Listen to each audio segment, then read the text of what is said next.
Why you're waking up tired after 55? Are you tired of waking up feeling drained and lifeless despite sleeping for hours?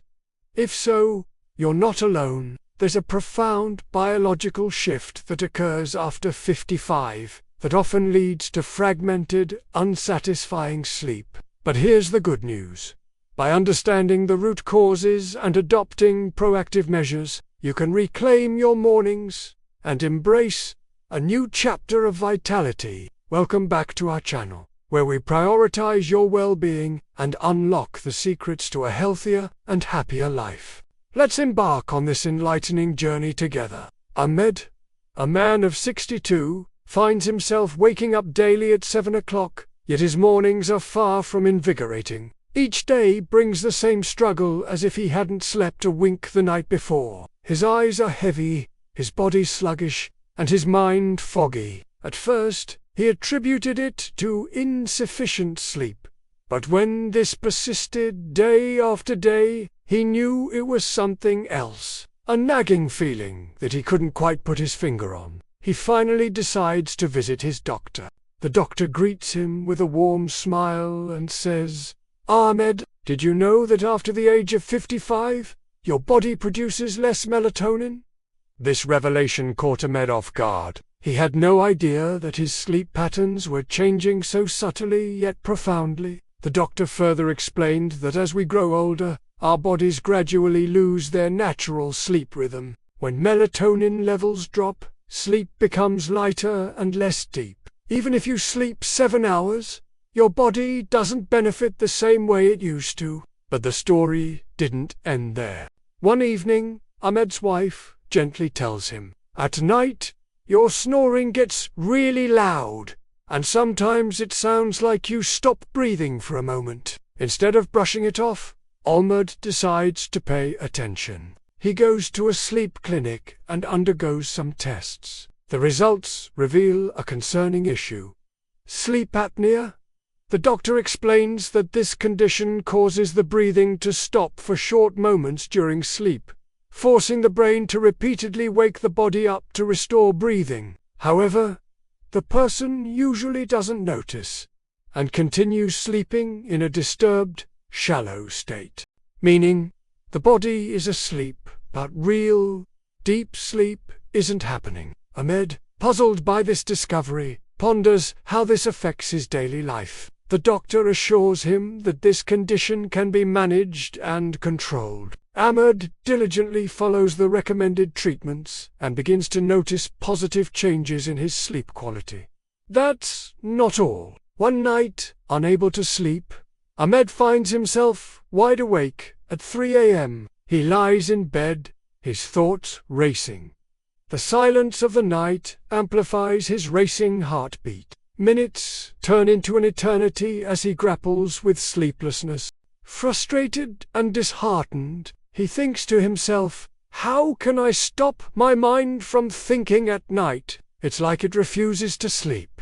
Ahmed's struggle with insomnia intensifies. Each night he battles his overactive mind, tossing and turning in bed. Days turn into weeks, and still he seeks solace in sleep, but it eludes his grasp. One day, overwhelmed and desperate, he seeks guidance from his doctor. The doctor listens attentively to Ahmed's plight and offers words of wisdom and solutions. As it turns out, this is a common problem. As we age, stress and worries seem to multiply, and when the mind isn't at ease, sleep becomes harder to find. Sleep becomes his top priority, and he takes action. He starts keeping a sleep diary, tracking his sleep patterns and habits. He begins experimenting with different relaxation techniques, such as deep breathing exercises and meditation. And then a light bulb goes off in his head. Could my medications be contributing to my sleep issues? With this realization,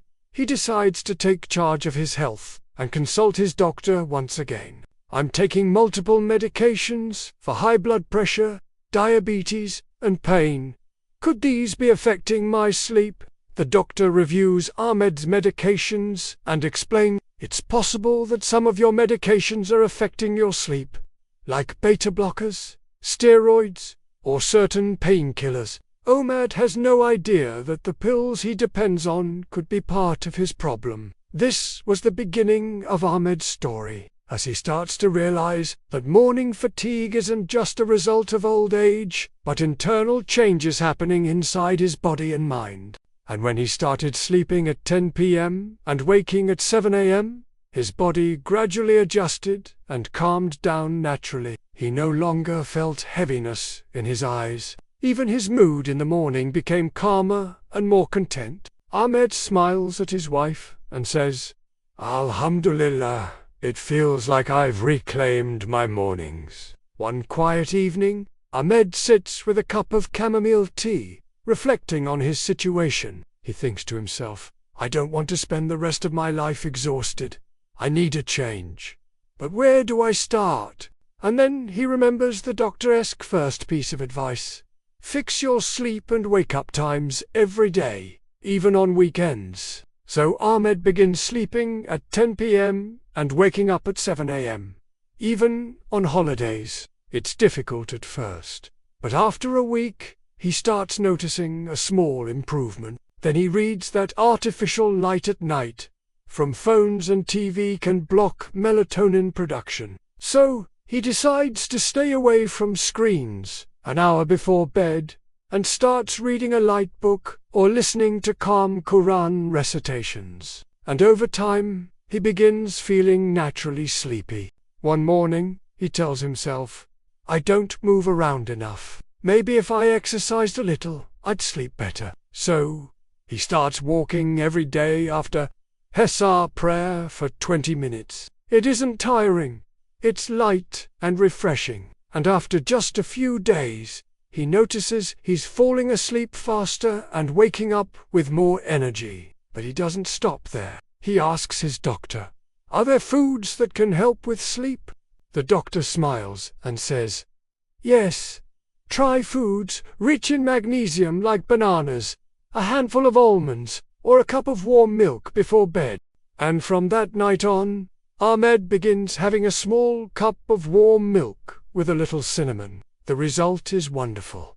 He falls asleep faster, and his sleep is deeper. He also makes sure to review his medications. He goes back to his doctor and asks, "Can we adjust the dose or timing of my medications so they won't affect my sleep?" And indeed, the doctor changes the timing of some of the medicines, moving them to the daytime instead of evening, and explains how timing can significantly affect the nervous system.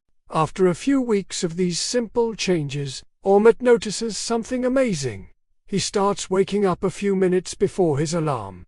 He no longer feels heaviness in his eyes. Even his mood in the morning becomes calmer and more content. And then one morning, Ahmed wakes up. It's been a few months since his transformation began, and his mornings now radiate with a newfound vibrancy. He's no longer the weary man burdened by exhaustion. Instead, he greets each day with a sense of rejuvenation. He smiles at his wife and says, "Alhamdulillah, it feels like I've reclaimed my mornings."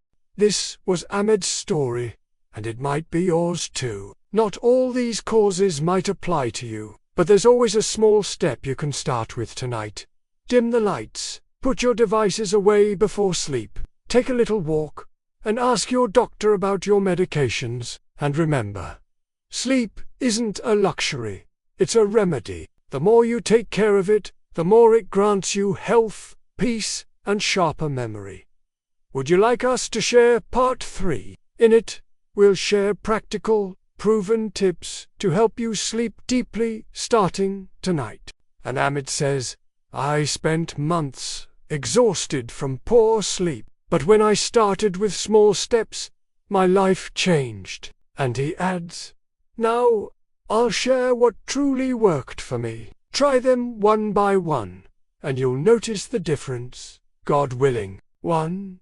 Set your sleep and wake-up times. Try to sleep and wake up at the same time every day. Ahmed says, "When I started sleeping at 10 p.m. and waking at 7 a.m., my body gradually adjusted and calmed down naturally." 2.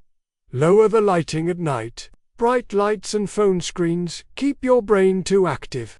Ahmed says, I dimmed the lights after dinner and put my phone away an hour before sleep, and I started sleeping more easily.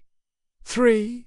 Do something calming before bed, like listening to the Quran, light reading, or deep breathing. Ahmed says, I listen to a calm recitation and breathe slowly, and I feel peaceful before sleeping. 4. Avoid stimulants in the evening, such as coffee, tea, or soft drinks. Ahmed says, after 5 p.m., I completely stopped drinking tea, and honestly, my sleep improved a lot. 5. Have a light snack that helps with sleep, like a banana, a cup of warm milk, or some almond. Ahmed says, these foods contain elements that help the body relax and sleep deeply. 6. Do some light walking. Even 15 to 30 minutes a day is enough. A simple walk before Maghrib prayer now helps me calm down and sleep better. 7. Watch your medication timings. Some medications can disrupt sleep, Ahmed says. I consulted my doctor, changed my evening medication time, and I slept so much better after that. Final note, a simple step changes everything. Remember what Ahmed said. Sleep is a habit, not a pill. You can improve it day by day, with one small step at a time. And you, too, can sleep peacefully and deeply like Ahmed. If you commit to one small habit each night, start today. Even if it is just switching off your phone early or drinking warm milk before bed, and you'll feel the difference, God willing. And remember, good sleep doesn't just give you rest at night.